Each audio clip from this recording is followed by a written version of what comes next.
Hello, BookTube, and welcome back to Cimmerian September. This is a month-long event here in September. It was created by Michael K. Vaughan, of course, designed to celebrate Robert E. Howard's original Conan stories.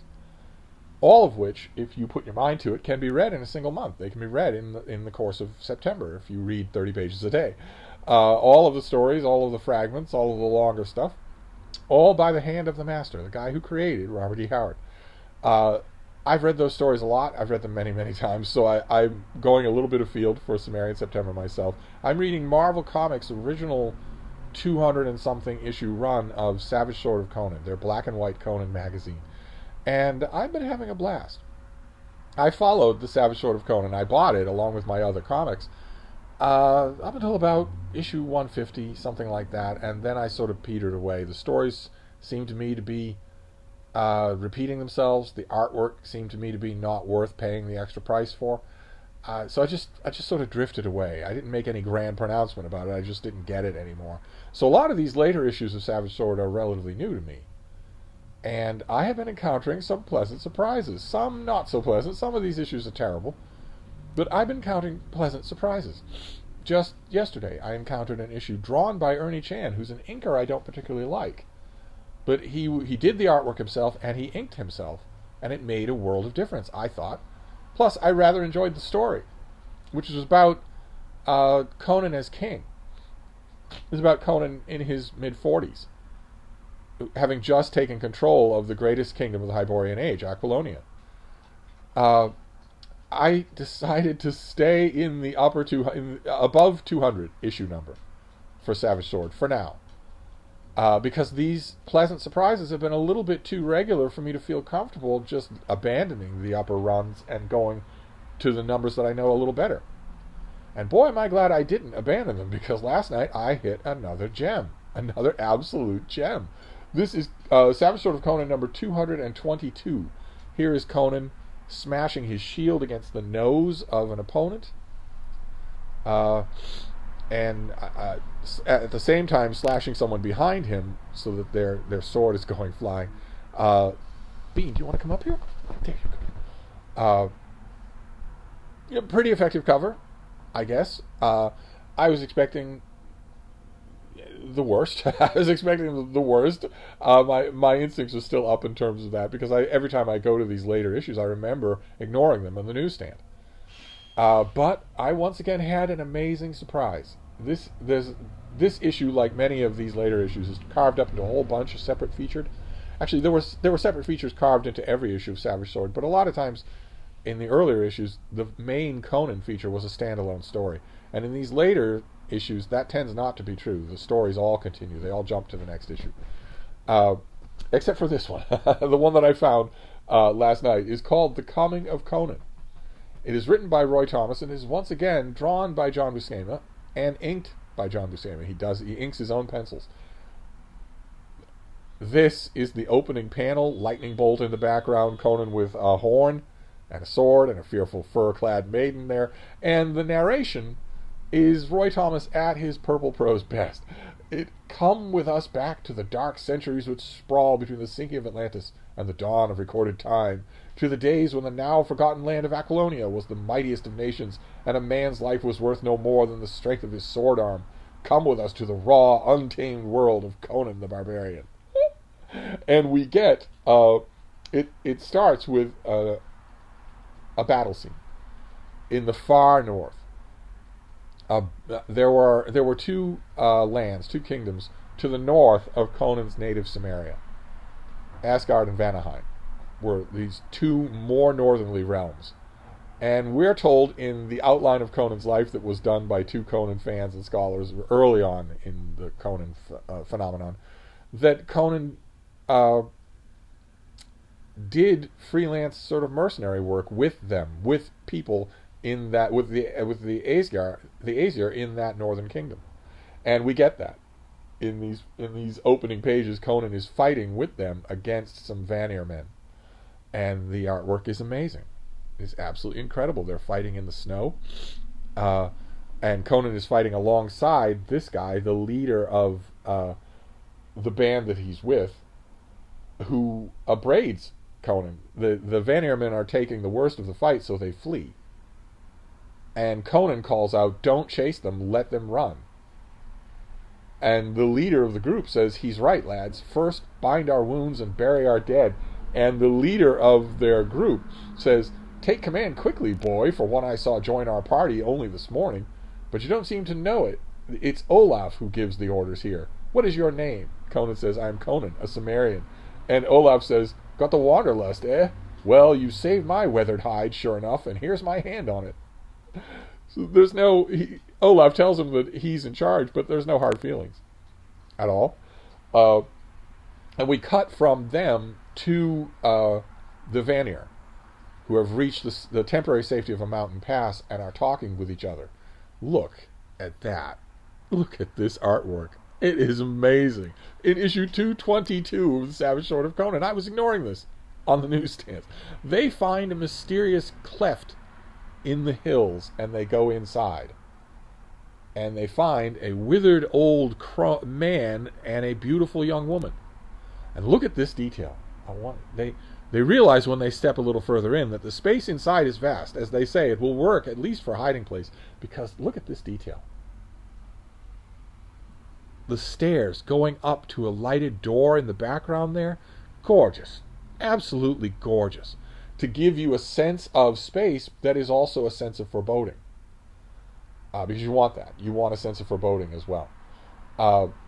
The old shaman tells them that he foretold their coming and knows their name because he has a magical gem. He has a stone that fell from the sky that imparts to him a certain amount of power.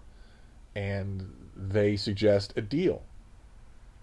We use that power to strike our enemies, to strike the Aesir who are back down in the valley. And he agrees. The sorcerer agrees. He isn't going to summon an army. He's just going to summon 3 creatures. Leather-winged, bat-like creatures. 3 of them. Look at how beautiful that is. Oh my god. This is supposed to be Conan when he is a teenager, when he's 15 years old. Of course, John Buscema can't draw young people like that. Certainly not Conan. That is not the face of a 15-year-old.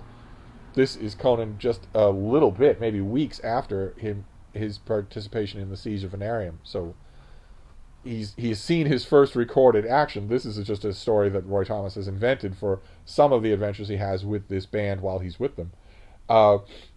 The creatures stoop on the Aesir, and the Aesir realize right away that although they are fearful looking, they can be killed. They are flesh and blood. And one of them kills Olaf right in front of Conan. And that makes him wild with rage, and he grabs the thing and it pulls him up into the air. Look at this. How he grabs the thing like that, and then we get this for a sense of how high he's gone right away. Wonderful. Just wonderful. He claws at the thing and it falls to the earth, and when he wakes up, he is in a cage in the possession of that shaman and the young woman, who talks to him about what's going on. She says, I am Tara, so called by the great shaman. Conan says, shaman, am I the prisoner of a sorcerer? And she says, my master is perhaps a sorcerer of sorts, but his powers are not truly his own. They all derive from the Starstone, which foretold even that you would be delivered unto us. And Conan wants to know if he's going to be sacrificed. And she says, no, you're not going to be sacrificed. You're more along the lines of a trade. You're a trade. And he doesn't understand that, and she doesn't elaborate. Instead, we get the shaman showing the Vanir men and his remaining winged servants visions of the future. This gem somehow shows him visions of the future. He sees King Kull and the fall of Atlantis. This is from the ancient past. But he can also shift the thing to the future. He sees a baby being born on a battlefield. He sees a young boy, Conan, learning his trade and killing people. And he sees a barbarian crowned king. All the while Conan is working on bursting his cage as this sorcerer looks even further ahead. The Vanir men say, stop, old man, you are going too far. We were not meant to look at things like this before their time. But he can't help himself. He looks ahead. He sees, for instance, that mankind hurled back into an age of stone and beginning anew his slow upward climb, and he sees Egypt. not Cush. Behold, I seem to behold far off Stygia under another name in another time. This is a reminder. This little sequence here is look at that artwork. Oh my God. Sorry, I don't mean to keep interjecting like that. But this is a little reminder that according to Robert E. Howard's timeline of the Hyborian Age, we reach the pinnacle of Aquilonia and all the great kingdoms and the high walls and great stone and gold idols, and then it all falls apart. All of that we're seeing in Robert E. Howard's fantastical Hyborian Age, all of that we're seeing, all that advanced stuff is happening before the Stone Age. So there is a great fall. And then mankind works his way up again to our age, to our modern civilization. But this sorcerer looks even further ahead. Oh my God. He looks even further ahead. What is that? What on earth? And while he's doing that, the shock of that numbs him for a minute. And that gives Conan a chance to break free from his cage. And he has only one goal in mind, and that is to destroy this stone. It strikes his, teenage mind that is the source of his problems, the source of all of this. The girl's already told him that the sorcerer gets his power from the stone. So just destroy the stone, and you'll be fine. And it causes a vortex. It sucks in the two winged servants. It kills the Vanir men. It kills the sorcerer, and Conan flees with the girl as this conflagration is filling the whole of this cave. See that? Look at that image. It blows the cave apart. Gigantic boulders. And they at least made it out. But she's not happy. Because she was what was being traded. And she elaborates. She says, he says to her, doomed? Nay, you're safe now, out of that madman's clutches. And she says, you still do not comprehend. I might point out, sweetheart, that that's because you haven't told him. That's why he doesn't comprehend. You were standing there. You could have told him everything. And you shall, in a few fleeting moments. And he says, what are you raving about, woman?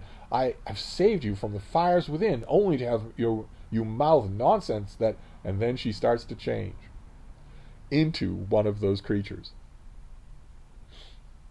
Not long ago, the old shaman whisked me from my universe within the shattered starstone.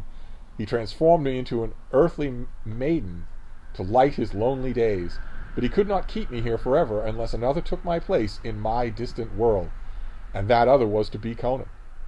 But now, it's not possible. The stone is destroyed, but now my own cosmos calls me to endure eternally the hellish flames that flicker there. Fare thee well, mortal, and recall one day that Tara found you fair.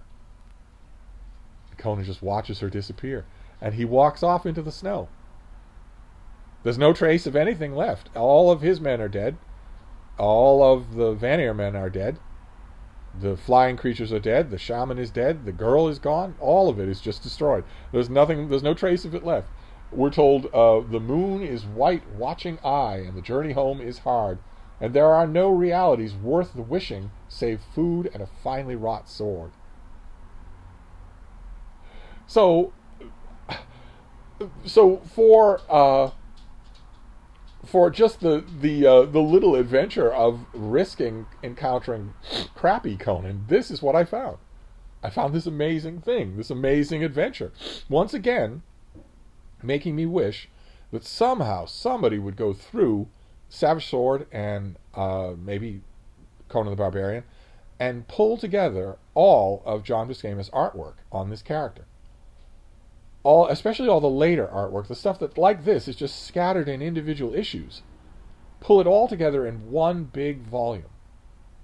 A lot of it would be in black and white. That's fine by me. You might be able to brush this up a little, add a little bit of texture to the shadows and whatnot, but even if you don't, what I wouldn't give for a volume like that, I don't think such a thing will ever happen.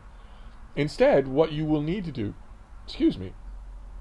is the outrageous approach that, for instance, Michael K. Vaughan, the founder of our feast, got all of those big Conan omnibus volumes that Marvel put out. Marvel got the franchise back to Conan just briefly, just for a couple of years, and used it to pump out $120 hardcover omnibus editions of Savage Sword of Conan and Conan the Barbarian. Everything. Or almost everything. maybe a lot of this stuff is in later volumes of those hardcover omnibus editions, but a lot of the crap is too. I would like it if somebody would go through here and pull out all of Buscema's work. He is famous. He was one of the greatest comic book artists of all time. Surely there's that's motive enough to do it. But so far as I know, it hasn't been done. But it doesn't matter to me. This Savage Sword of September, a little take of mine on reading Conan in September, is working wonders. Now, I'm not getting my hopes up. I'm not being irrational. I suspect that rough waters are ahead, but I'm going to stay in the issues above 200 for at least a couple more days. We've got a little more time left in September. I'm going to stay here for at least a couple more days and see what other gems I can find. I'll spin the wheel at random for tonight and report back tomorrow. So I will see you then. Thank you, BookTube.